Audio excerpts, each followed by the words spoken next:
Chapter 11. In the spring of the year, the time when kings go out to battle, David sent Joab and his servants with him and all Israel, and they ravaged the Ammonites and besieged Rabbah. But David remained at Jerusalem. It happened late one afternoon, when David arose from his couch and was walking on the roof of the king's house, that he saw from the roof a woman bathing, and the woman was very beautiful. And David sent and inquired about the woman. And one said, "Is not this Bathsheba, the daughter of Eliam, the wife of Uriah the Hittite?" So David sent messengers, and took her, and she came to him, and he lay with her. Now she had been purifying herself from her uncleanness. Then she returned to her house. And the woman conceived, and she sent and told David, "I am pregnant." So David sent word to Joab, "Send me Uriah the Hittite." And Joab sent Uriah to David. When Uriah came to him, David asked how Joab was doing, and how the people were doing, and how the war was going.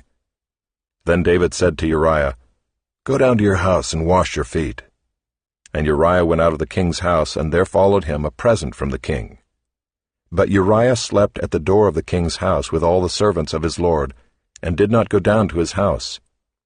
When they told David, "Uriah did not go down to his house," David said to Uriah, "Have you not come from a journey?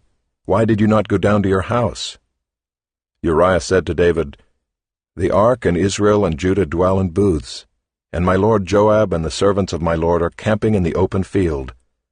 Shall I then go to my house, to eat and to drink and to lie with my wife? As you live and as your soul lives, I will not do this thing." Then David said to Uriah, "Remain here today also, and tomorrow I will send you back." So Uriah remained in Jerusalem that day and the next. And David invited him, and he ate in his presence and drank, so that he made him drunk. And in the evening he went out to lie on his couch with the servants of his lord, but he did not go down to his house. In the morning David wrote a letter to Joab and sent it by the hand of Uriah. In the letter he wrote, "Set Uriah in the forefront of the hardest fighting, and then draw back from him, that he may be struck down and die." And as Joab was besieging the city, he assigned Uriah to the place where he knew there were valiant men. And the men of the city came out and fought with Joab, and some of the servants of David among the people fell. Uriah the Hittite also died.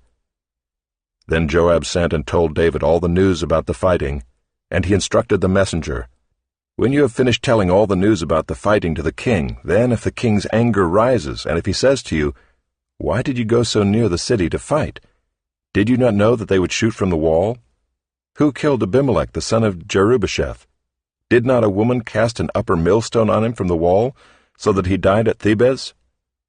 Why did you go so near the wall?' Then you shall say, 'Your servant Uriah the Hittite is dead also.'" So the messenger went and came and told David all that Joab had sent him to tell. The messenger said to David, "The men gained an advantage over us and came out against us in the field, but we drove them back to the entrance of the gate. Then the archers shot at your servants from the wall. Some of the king's servants are dead, and your servant Uriah the Hittite is dead also." David said to the messenger, "Thus shall you say to Joab, 'Do not let this matter displease you, for the sword devours now one and now another. Strengthen your attack against the city and overthrow it, and encourage him.'" When the wife of Uriah heard that Uriah her husband was dead, she lamented over her husband. And when the mourning was over, David sent and brought her to his house, and she became his wife and bore him a son. But the thing that David had done displeased the Lord.